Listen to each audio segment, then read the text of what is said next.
এই গরমে ভাতের শেষ পাতে একটুখানি কাঁচা আমের আচার বা চাটনি ছাড়া ঠিক জমে না। আজকে আমি আপনাদের সঙ্গে শেয়ার করছি টক ঝাল মিষ্টি কাঁচা আমের আচার। রোদে দেওয়ারও কোনো ঝামেলা নেই, আর এই আচারটা বানাতে কোনো রকম তেলও লাগবে না। ভীষণ সহজ আর খুব তাড়াতাড়ি হয়েও যায়। না, চিন্তা করার কোনো কারণ নেই। কোনো রকম ভিনিগার বা কেমিক্যাল কোনো প্রিজারভেটিভও লাগবে না এই আচারটা বানাতে। তাহলে এবারে ঝটপট রেসিপিটা শুরু করে দিই। প্রথমেই কাঁচা আমগুলোকে ভালো করে জলে ধুয়ে এভাবে যে কোনো পরিষ্কার কাপড় দিয়ে মুছে নিতে হবে, যাতে আমগুলোর গায়ে এতটুকু জল না লেগে থাকে। এখন আমের ছালটাকে ছাড়িয়ে এগুলোকে কেটে নেওয়ার পালা। এই আমের আচারের আমটা আমি একটু লম্বা স্লাইস করে কাটতে ভালোবাসি। আপনারা অন্য কোনো শেপেও কিন্তু কাটতে পারেন, তবে এই আচারে এরকম লম্বা স্লাইস করে কাটলে আচারের আমগুলো দেখতে বেশ ভালো লাগে। দেখুন একদম পাতলা পাতলা এইভাবে কেটে নিয়েছি। সব আমগুলোই একইভাবে কেটে নেব।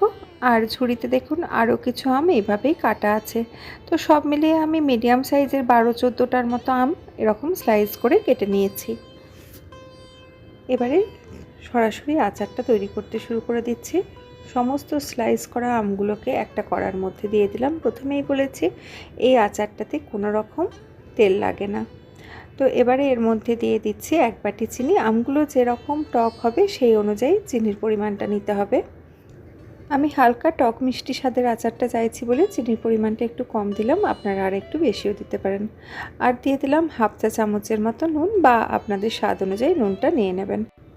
এবার গ্যাসের ফ্লেম অন করে দিচ্ছি, আর গ্যাসের ফ্লেম রাখবো একদম লোয়েতে। লো ফ্লেমে ঢাকা দিয়ে এটাকে কিছুক্ষণ রেখে দেবো, যতক্ষণ না এই চিনিটা সম্পূর্ণভাবে গলে যাচ্ছে। এর মধ্যে কিন্তু এতটুকুও কোনো রকম জল দেব না। আমের যে নিজস্ব জলটা আছে সেটাতেই চিনিটা সম্পূর্ণভাবে গলে যাবে। এদিকে চিনিটা আস্তে আস্তে গলতে থাকুক, আমরা আচারের মশলাটা তৈরি করে নিই। তো আমি একটু বেশি পরিমাণেই মৌরি নিয়েছি। এখানে নিয়েছি 3 টেবিল স্পুন মৌরি, আর নিয়েছি 4-5টার মতো শুকনো লঙ্কা। একদম লো ফ্লেমে এগুলোকে ভেজে নেব যতক্ষণ না এর থেকে হালকা একটা ভাজা গন্ধ চলে আসছে। যখনই হালকা ভাজা গন্ধটা চলে আসবে এটাকে অন্য একটা প্লেটে নিয়ে ঠান্ডা করে এগুলোকে গুঁড়িয়ে নেব। এবার দেখে নেওয়া যাক আমগুলোর কী অবস্থা। এদিকে মিনিট 3-4 হয়েছে। এখনই দেখুন চিনিটা কতটা পরিমাণ গলে গেছে। এখনও কিন্তু বেশ কিছু গোটা চিনি রয়ে গেছে, সব চিনিগুলো এখনই ঠিকমতো ভালো করে গলেনি। তাই আবারও ঢাকা দিয়ে রেখে দিচ্ছি যতক্ষণ না সমস্ত চিনিটা ভালো মতো গলে যাচ্ছে। আর এই অবস্থায় কিন্তু গ্যাসের ফ্লেমটা একদম লোয়েতে রেখেই করছি। তো মিনিট 10-15 হয়ে গেছে। এখন দেখুন আমগুলো কিন্তু আগের থেকে অনেকটা স্বচ্ছ হয়ে গেছে, একদম ভেতর পর্যন্ত স্বচ্ছ হয়ে গেছে, আমগুলো সেদ্ধ হয়ে গেছে, আর সম্পূর্ণভাবে চিনিটা গলে গেছে। এখন দেখুন চিনির সেরাই ফোটার পর আমের কিন্তু খুব সুন্দর একটা কালার চলে এসেছে। এটাও রাখতে পারেন, তবে আমি ব্যক্তিগতভাবে হালকা একটু হলদেটে কালারটা ভালোবাসি বলে 1 চিমটে হলুদ দিয়ে দিলাম। সব কিছু ভালো করে মিশিয়ে নিচ্ছি। এবারে গ্যাসের ফ্লেমটা কিন্তু একটু বাড়িয়ে দেব। এবারে কিন্তু আর তেমন কিছুই করার নেই, অলরেডি আমরা গ্যাসের ফ্লেম কিছুটা বাড়িয়ে দিয়েছি। এবারে বাড়তি ফ্লেমে চিনির শিরাটা ফুটতে ফুটতে একটুখানি ঘন হয়ে উঠবে, আর আমরা শুধু মাঝে মাঝে এটাকে একটু নাড়াচাড়া করে নেব, যাতে চিনির শিরাটা নিচের দিক থেকে না ধরে যায়। প্রায় আরও 10 মিনিট ফুটে যাওয়ার পর এই মুহূর্তে দেখুন চিনির শিরাটা আগের থেকে প্রায় অর্ধেকটা হয়ে গেছে, আর অনেকটা ঘন হয়ে এসেছে।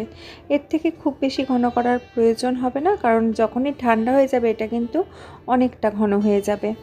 যখন চিনির শিরাটা এরকম ঘন হয়ে আসবে, এবারে এর মধ্যে মশলাটা দিয়ে দেব।